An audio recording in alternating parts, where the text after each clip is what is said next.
আসসালামু আলাইকুম রাহমাতুল্লাহ। একটু থামুন, মাত্র কয়েকটা শব্দ শুনুন। হতে পারে আজকের এই ভিডিও আপনার জীবন বদলে দিতে চলেছে। আপনার জীবনে অনেক দুঃখ এসেছে, তাই না? দোয়া করেছেন কিন্তু ফল পাননি। আপনি চুপ থাকেন কিন্তু ভেতরে ভেতরে একটা যন্ত্রণা, একটা প্রশ্ন বারবার উঠে আসে, আল্লাহকে আমাকে ভুলে গেছেন? প্রিয় ভাই ও বোনেরা, আল্লাহ কখনো কাউকে ভুলে যান না, কিন্তু কখনো কখনো তিনি আপনার জন্য বিশেষ কিছু প্রস্তুত করেন, যেটা সবার জন্য না। আল্লাহ সুবহানাহু ওয়া তাআলা এমন কিছু চিহ্ন আপনার জীবনে পাঠাবেন, যেগুলো দেখলে বুঝতে পারবেন আপনার কপাল খুলে যাওয়ার সময় এসেছে। আর যদি আপনি এখনো তা না দেখে থাকেন, তাহলে এই ভিডিও আপনার চোখ খুলতে বাধ্য করবে। প্রিয় দর্শক, তাই ভিডিওটি একটু স্কিপ করবেন না, কারণ এই ভিডিওটা হয়তো আল্লাহর পক্ষ থেকে আপনার জন্য পাঠানো হয়েছে। আসুন জেনে নিই সে স্পষ্ট চিহ্নগুলো কি।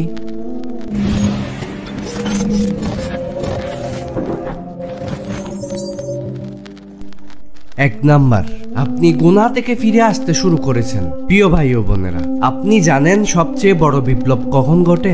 যখন একজন পাপী ব্যক্তি একদিন হঠাৎ করেই তার চোখের পানি দিয়ে সে নিজেকে ধুয়ে ফেলে। একটা ছোট্ট গল্প বলি। তার নাম ধরুন নাহিদ। সে ছিল একেবারে নিয়মিত হারাম জীবনে জড়িত। রাতভর নেশা, বন্ধুদের সাথে বাজে আড্ডা, ইউটিউবে হারাম কন্টেন্ট।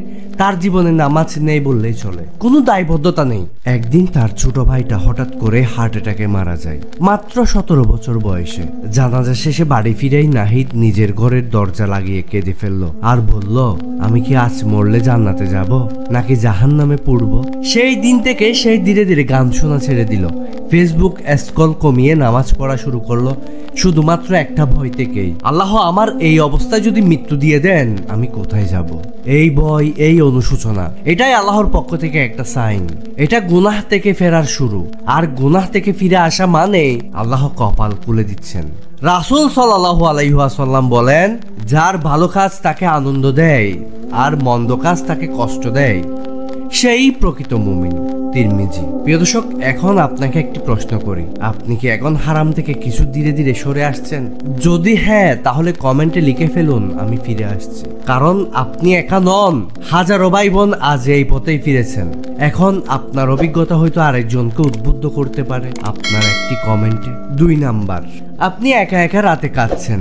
প্রিয় ভাই ও বোনেরা, কখনো কি এমন হয়েছে রাতে সবাই ঘুমিয়ে পড়েছে, আপনি চুপচাপ বিছানায় শুয়ে আছেন আর চোখের পানি ঝরছে, কারণ আপনি কারো কাছে কাঁদতে পারছেন না। শুধু একটি জায়গা আছে, আল্লাহর সামনে। আপনি চুপচাপ হাত তুলে বলেন, তুমি ছাড়া কেউ জানে না আমি কেমন কষ্টে আছি, তুমি ছাড়া কেউ জানে না আমি রাতভর কাঁদি আর ভোরবেলা হাসি মুখে সবার সামনে দাঁড়াই।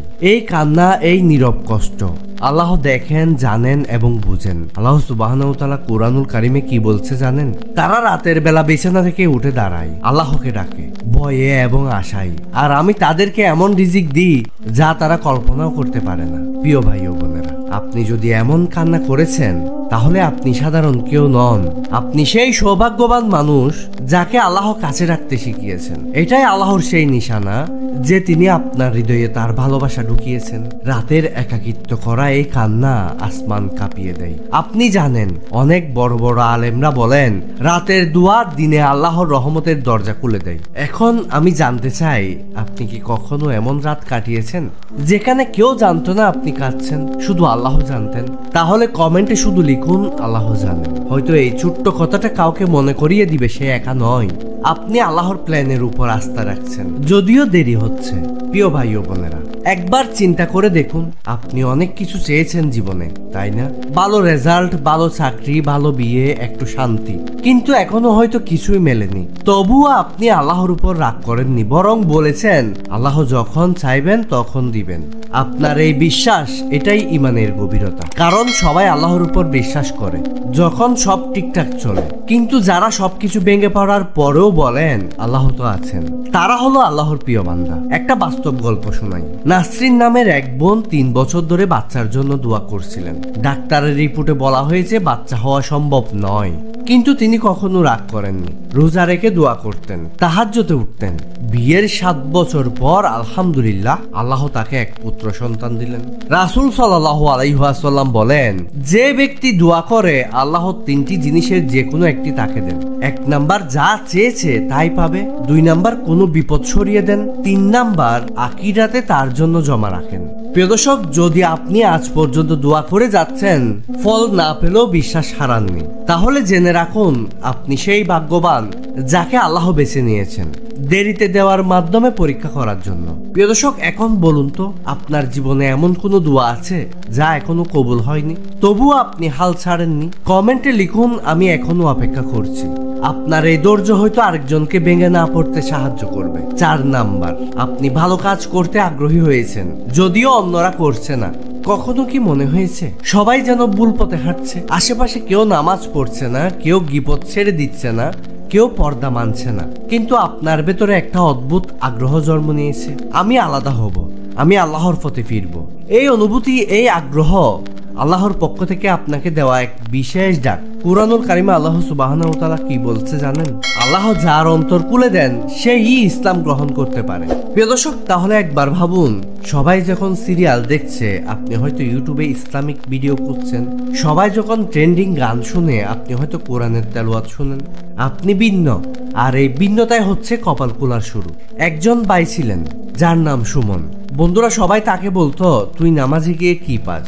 সে কষ্ট পেত, কিন্তু থামতো না।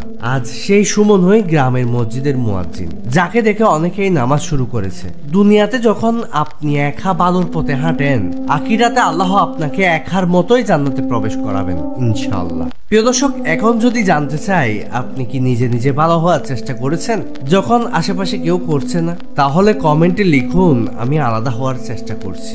আপনার এই স্বীকারোক্তি হয়তো কারো হৃদয় পরিবর্তনের বাতাস বইয়ে দিবে। প্রিয় ভাই ও বোনেরা, ভিডিওর এই জায়গায় এসে আপনি যদি এখনো শুনছেন, তাহলে একটাই কথা বলবো, এই ভিডিওটা আপনার জন্যই ছিল। আপনি সেই ব্যক্তি যিনি গুনাহ থেকে ফিরে আসছেন, যিনি একা একা রাতে কাঁদেন, যিনি আল্লাহর দেরিতে দেওয়া প্ল্যানের আস্থা রাখেন, যিনি চারপাশের বিরুদ্ধে গিয়েও ভালো হওয়ার চেষ্টা করছেন। আপনি ভাবছেন হয়তো আল্লাহ আমাকে দিচ্ছেন না, কিন্তু আসলে তিনি আপনাকে নিজের দিকে টেনে নিচ্ছেন। আল্লাহ সুবহানাহু ওয়া তাআলা বলেন, তোমরা আমাকে ডাকো, আমি তোমাদের ডাকে সাড়া দিব। প্রিয় দর্শক, এই দুনিয়ার সবাই আপনার কষ্ট বুঝবে না, কিন্তু আল্লাহ বুঝবেন। এই জীবনে কেউ হয়তো প্রশংসা করবে না, কিন্তু জান্নাতে ফেরেশতারা আপনাকে অভ্যর্থনা জানাবে ইনশাআল্লাহ। প্রিয় দর্শক, কখনো এমন মনে হয় না হৃদয়টা কেঁপে ওঠে, চোখের কোণে পানি জমে, কিন্তু মুখে কিছু বলা যায় না? এটাই আল্লাহর নিশানা। আল্লাহ চুপচাপ আমাদের হৃদয়ে কল করে দেন, কেউ বুঝে কেউ বুঝে না। আপনি যদি বুঝে থাকেন, তাহলে এখনো সময় জীবন পাল্টে ফেলার। আপনি কি এই 4টি নিশানার মধ্যে কোনটা নিজের মধ্যে দেখেছেন? নিচে কমেন্টে শুধু লিখুন, আমি আল্লাহর নিশানা পেয়েছি।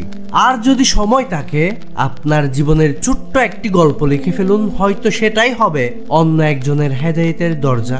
ভিডিওটি আপনার প্রিয়জনের সাথে শেয়ার করুন, হয়তো তারও কপাল খুলে যাবে আপনার মাধ্যমে। আল্লাহ আমাদের সবাইকে সেই সৌভাগ্যবানদের দলে রাখুন যাদের দিকে তিনি মুখ ফিরিয়ে নেন, যাদের চোখে পানি থাকলেও অন্তরে থাকে বিশ্বাস।